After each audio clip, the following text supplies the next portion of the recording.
The Hamster Hoarder.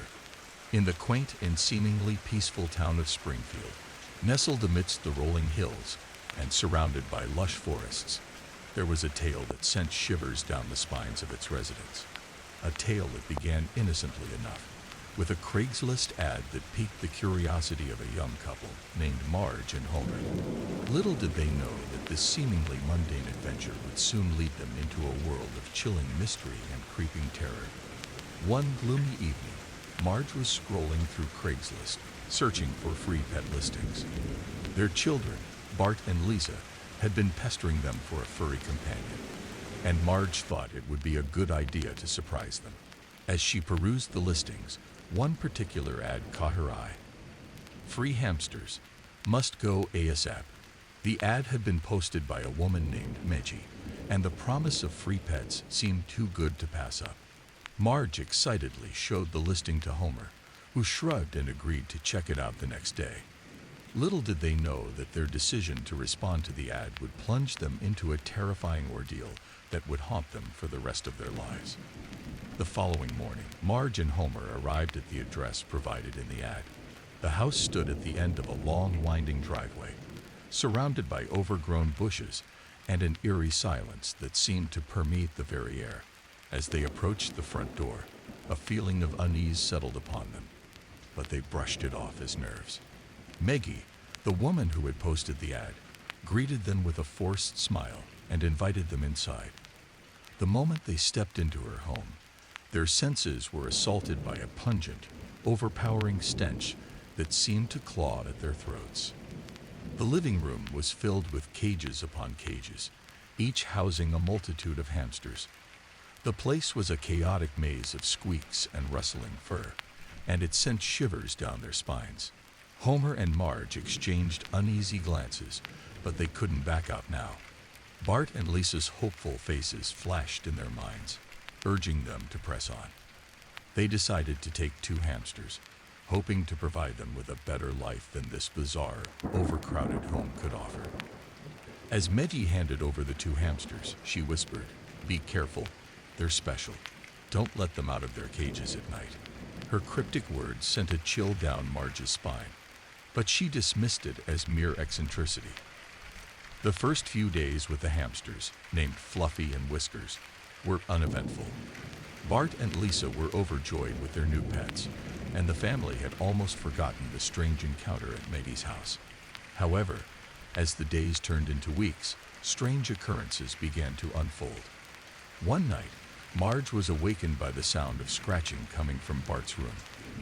When she entered, she found Bart and Lisa staring wide-eyed at Fluffy and Whiskers, who had somehow escaped their cages and were perched on the children's nightstands. Marge couldn't fathom how they had managed to escape the securely locked cages. As weeks turned into months, the oddities escalated. Bart and Lisa complained of hearing whispers in the dead of night, voices that seemed to emanate from Fluffy and Whiskers. The hamsters themselves exhibited bizarre behavior, their eyes glowing an unnatural red in the darkness, and their fur standing on end, as if charged with static electricity. Desperate for answers, Marge turned to the local library for guidance. She discovered an old newspaper article that sent shivers down her spine. It spoke of a woman named Selma, who had been a resident of Springfield many years ago.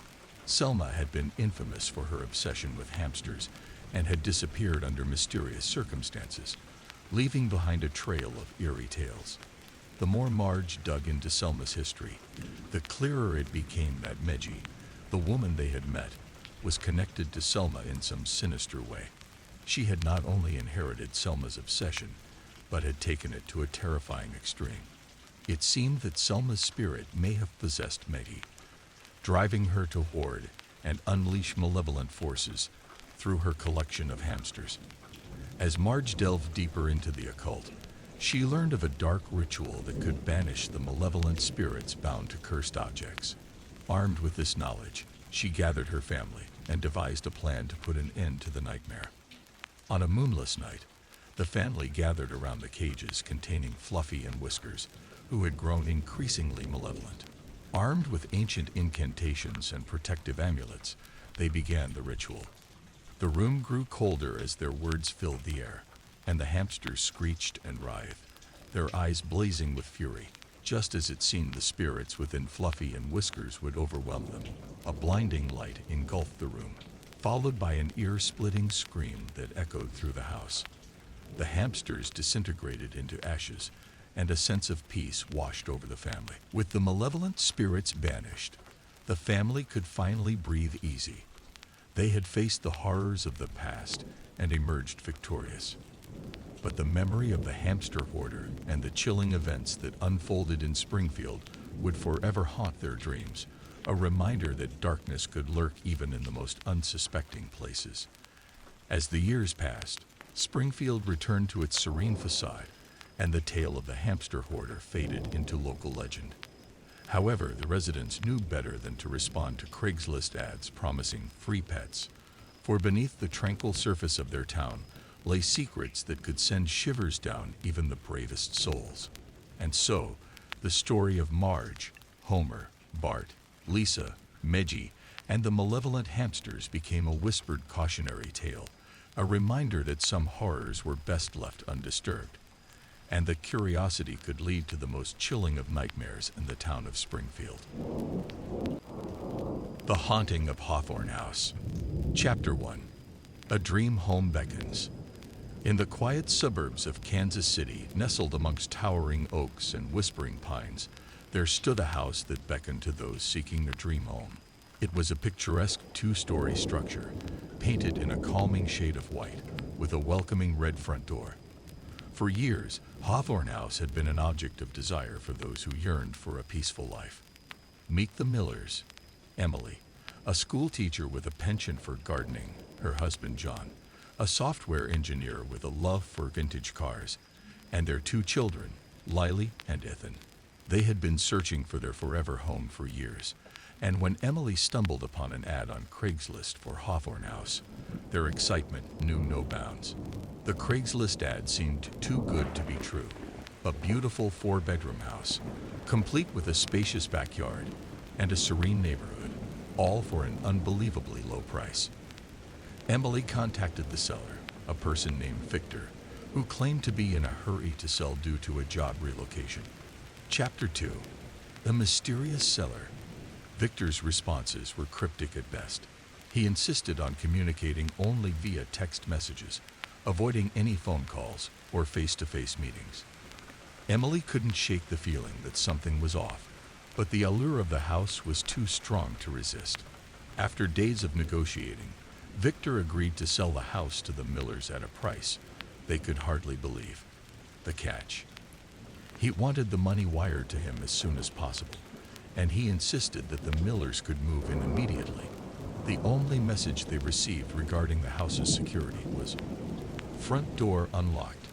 Go in and change locks ASAP." Chapter 3. An Uneasy Arrival. On a crisp autumn morning, the Millers arrived at Hawthorn House with a moving van filled with their belongings. They had the distinct feeling of being watched as they approached the property. Emily nervously glanced around, expecting to see the realtor or neighbors welcoming them. But the street was eerily quiet, and the only sound was the rustling of leaves in the wind. Hesitant but determined, they stepped inside. The spacious living room greeted them with an unsettling chill, despite the warmth of the season. Cobwebs clung to the corners, and the furniture, though grand, bore a shroud of dust. The house was silent, save for the distant hum of the wind. John wasted no time and began changing the locks while Emily and the kids explored their new home. Lily's room, painted in a soft shade of lavender, was charming, while Ethan's room was a treasure trove of vintage toys and books. Emily couldn't help but admire the overgrown garden through the back window, envisioning the vibrant flowers she'd plant. Chapter 4. Uninvited Guests. As the sun began to set, the Millers gathered in the kitchen for dinner. The strange circumstances surrounding their acquisition of the house lingered in the back of their minds, but they were determined to make this place their own. Just as Emily served dessert, their evening took a sinister turn. A creaking sound echoed through the house, followed by faint whispers that sent shivers down their spines. John grabbed a flashlight, and the family ventured into the dark hallway. The whispers grew louder, yet no one was in sight. In the dim light of the hallway, they discovered a room they hadn't explored before, a small windowless chamber with ancient symbols etched onto the walls in crimson paint. The air was frigid, and the feeling of being watched intensified. They hastily retreated, fearing what they had stumbled upon. Chapter 5. A Midnight Visitor. That night, sleep proved elusive for the Millers. The strange symbols and the eerie whispers haunted their thoughts. Emily was the first to hear it, a faint, mournful wail drifting through the hallways. She woke John, and together they ventured into the dark house, searching for the source. Their search led them to the basement, where they found an old diary hidden beneath a loose floorboard. The diary belonged to a woman named Eliza Hawthorn, the original owner of the house. Her entries told of a terrible tragedy that had befallen her family generations ago. It spoke of dark rituals and an unspeakable evil that had taken root in the house. As the Millers read on, the wailing grew louder and more insistent. They returned to their room, but the cries seemed to follow them, echoing through the hallways like a tormenting specter. Chapter 6. The Unwelcome Truth. 2 days later, as the Millers were still trying to decipher the diary's secrets, their nightmare took a chilling turn.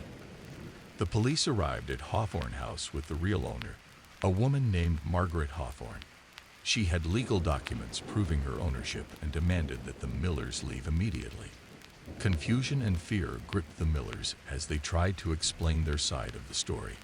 But Margaret was unwavering in her determination to reclaim her family's ancestral home. The realtor who had sold them the house was nowhere to be found, and Victor, the mysterious seller from Craigslist, had disappeared without a trace. Chapter 7. A Desperate Escape. With no other options, the Millers reluctantly packed their belongings and left Hawthorn House. As they drove away, they couldn't shake the feeling that they were leaving behind something dark and malevolent. Emily glanced in the rearview mirror and caught a glimpse of the house's red front door. The image was forever etched into her mind, a symbol of their ill-fated dream home that had turned into a nightmare. The mysteries of Hawthorn House would remain unresolved, and its secrets would continue to haunt anyone who dared to cross its threshold. As they drove away, the chilling cries that had plagued their nights followed them, growing fainter but never truly disappearing. The Millers were left with a sense of unease that would linger long after they had left behind a house that had promised so much happiness, but had delivered only terror and despair. The story of Hawthorn House would become a cautionary tale, a warning to those who sought to find their dreams in the most unlikely of places.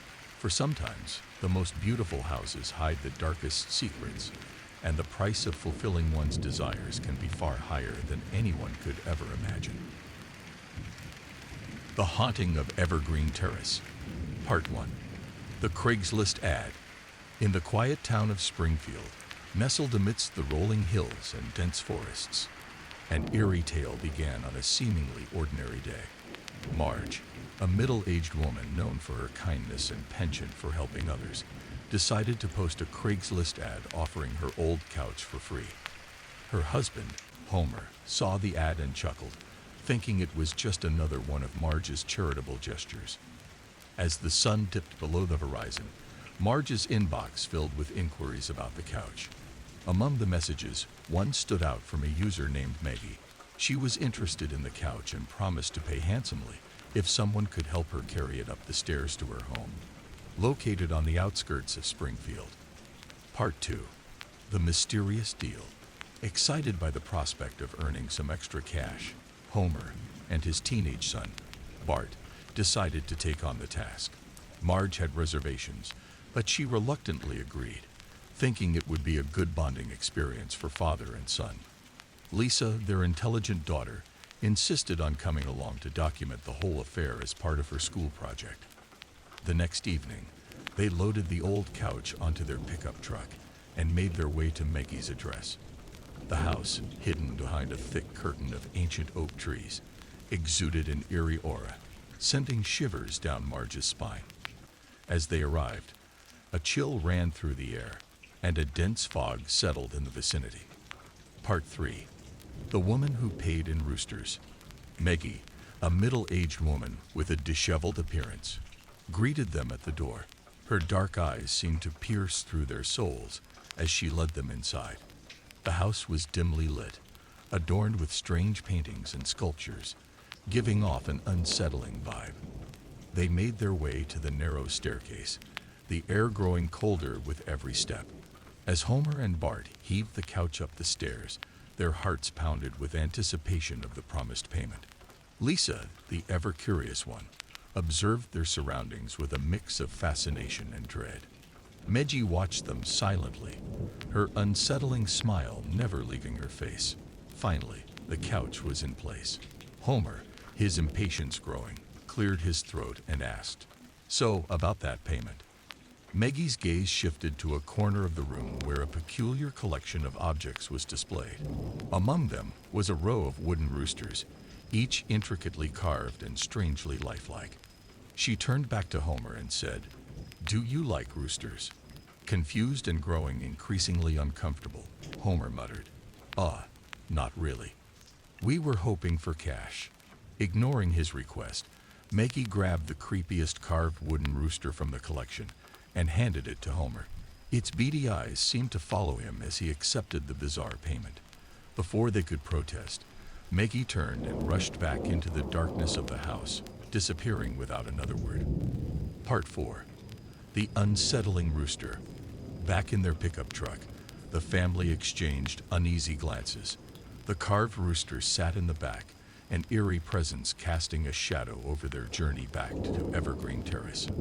Marge couldn't shake the feeling that something was terribly wrong, but she couldn't put her finger on it. That night, as they settled back into their ordinary lives, strange things began to happen. The carved rooster seemed to have a life of its own. It would mysteriously move from one room to another, its eyes always fixed on Homer. At night, the family could hear faint cackling noises, as if a flock of roosters were right outside their window.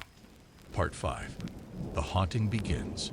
Soon, their once peaceful home turned into a place of terror. Objects would fly off shelves, strange shadows danced on the walls, and the eerie cackling grew louder. Homer, once the epitome of bravado, was reduced to a quivering mess, constantly muttering about the cursed rooster.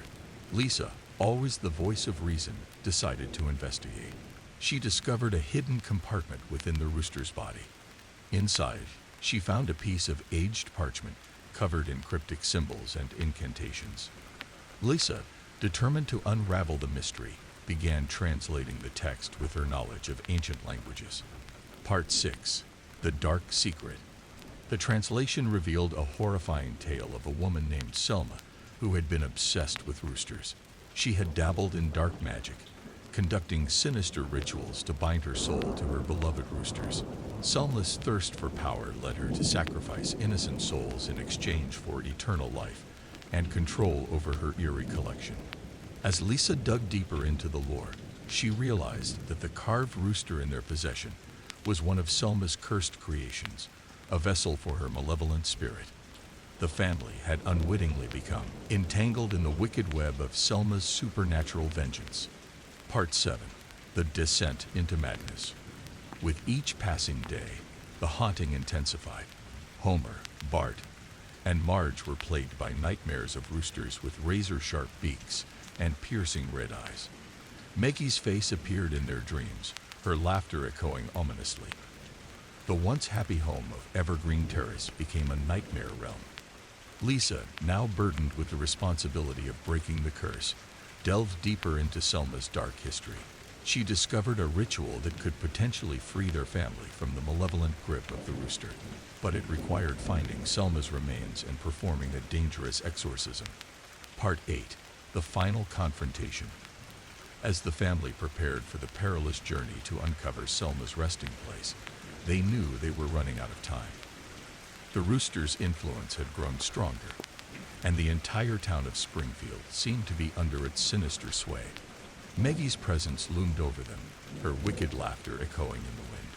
Armed with the knowledge of the ritual and a newfound determination, the family set out to find Selma's remains hidden deep in the heart of the Springfield forest. The forest, once a place of serenity, had transformed into a labyrinth of darkness and despair, a reflection of Selma's malevolent spirit. Part 9. Breaking the Curse. After a grueling search, they finally uncovered Selma's long-forgotten grave. The eerie silence was broken only by the faint cackling of roosters in the distance. Lisa, trembling with fear, began the exorcism ritual. The air grew thick with tension as she chanted the incantations, calling upon the spirits to break the curse. Suddenly, a tempest of wind and shadow swirled around them, and Selma's malevolent presence manifested. With a deafening scream, she lashed out at them. But the family stood strong, their love for each other acting as a shield against the darkness. Lisa's incantations grew louder and more powerful, and slowly the roosters' grip on their lives began to weaken. Part 10. The Dawn of Redemption. As the ritual reached its climax, a blinding light enveloped them, dispelling the darkness that had plagued Evergreen Terrace. The rooster, once a harbinger of terror, shattered into a million pieces. Selma's spirit, bound for centuries, was finally freed, her tormented soul finding peace. With the curse broken, Springfield began to return to its normalcy. The forest regained its serenity, and the eerie laughter of roosters faded into the past.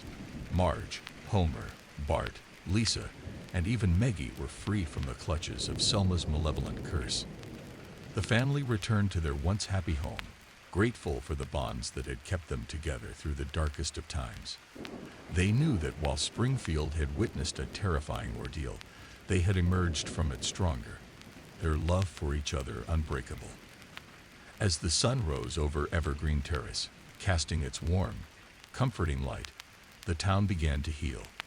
Yet the memory of the woman who paid in roosters and a haunting tale of Selma would forever linger in the minds of its residents, a reminder that even in the quietest of towns, darkness can lurk just beneath the surface, waiting to be unleashed. The Craigslist Nightmare, Chapter 1, The Listing. In the quiet, seemingly ordinary town of Willowbrook, nestled deep within the rolling hills of Massachusetts, there lived a young woman named Sarah. Sarah had recently moved to Willowbrook for a fresh start after a tumultuous breakup. She was determined to rebuild her life, find a job, and make new friends. That's when she stumbled upon a peculiar Craigslist listing. One evening, as she scrolled through the jobs section of the online marketplace, she spotted an intriguing ad. Seeking part-time personal assistant. Location, Willowbrook. Tasks, various administrative duties. Compensation, generous. Contact, Michael. Sarah hesitated but decided to take a chance. She emailed Michael, expressing her interest. To her surprise, she received a prompt response. Michael's reply was brief but friendly, and he offered to meet her the next day at an abandoned Victorian mansion on the outskirts of Willowbrook. Chapter 2. The Mansion.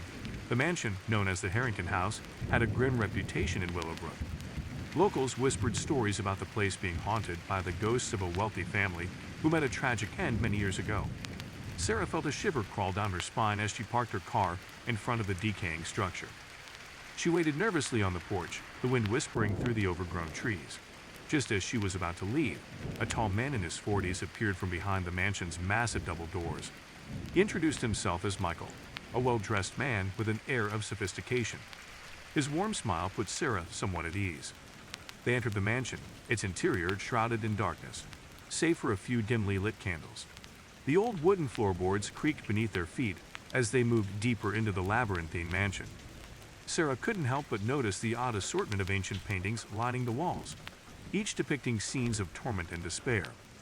Chapter 3. The Interview. In a dimly lit room filled with antique furniture, Michael sat Sarah down and explained the job requirements. He seemed professional, articulate, and courteous, which convinced Sarah that her initial concerns were unfounded. The pay offered was indeed generous, and she couldn't afford to let this opportunity slip away. Sarah accepted the position, shaking Michael's hand. As they sealed the deal, the door to the room suddenly slammed shut, making her jump. Michael chuckled, explaining that the mansion had its quirks. It was an old place after all. Chapter 4. The First Task. Sarah's first task was to organize some documents in the mansion's dusty library. As she worked alone, she couldn't shake the feeling of being watched. The ancient books lining the shelves seemed to stare at her, their leather-bound spines resembling rows of curious eyes. Hours passed and Sarah finally finished her work. She was eager to leave the eerie mansion and return to the safety of her apartment. But just as she reached the front door, a strange noise echoed through the hallways. A haunting melody played on an antique piano. Chapter 5: The Nightmares. That night, as Sarah lay in bed, she couldn't escape the feeling of dread that had settled over her. She dreamt of the Harrington house, its dark corridors extending endlessly. In her dream, Michael's friendly demeanor had turned sinister, and he chased her through the mansion, his footsteps echoing ominously. She woke up drenched in sweat, convinced it was just a nightmare. But as she got ready for her second day at work, her reflection in the mirror seemed different, her eyes more hollow, her face pallid. Chapter 6: The Unraveling. As the days turned into weeks, Sarah's tasks grew increasingly bizarre. Michael would assign her to polish old, dusty mirrors in rooms that seemed to have no purpose. She couldn't help but notice that the mirrors didn't reflect her image, but instead showed distorted, nightmarish visions of the mansion. Sarah tried to leave the Harrington house several times, but each attempt ended in failure. The doors would lock behind her, and the mansion's interior would shift, trapping her within its endless corridors. Chapter 7: The Truth Unveiled. One evening, as Sarah explored the mansion's labyrinth, she stumbled upon a hidden room. Inside, she found a collection of newspaper clippings dating back decades. They detailed the mysterious disappearances of numerous personal assistants who had worked for a man named Michael Harrington. The clippings revealed a chilling pattern. Each assistant had gone missing without a trace, and the Harrington house had been the last place they were seen. Sarah's heart raced as she realized the truth. Michael was not who he claimed to be. Chapter 8: The Escape. Desperate to escape, Sarah devised a plan. She pretended to cooperate with Michael while secretly searching for a way out.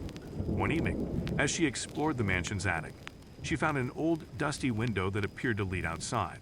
It was her only chance. With trembling hands, she pushed open the window and climbed onto the roof. The night air was frigid, and the mansion's towering structure loomed menacingly below. Sarah had to move quickly, navigating the treacherous rooftop to reach the edge. Chapter 9: The Conclusion. Sarah's heart pounded in her chest as she made a daring leap from the rooftop to the ground below. She landed with a thud but managed to escape the mansion's clutches. Bruised and battered, she stumbled into town, where she finally found help. The police launched an investigation into Michael Harrington, but by the time they arrived at the Harrington house, it was empty.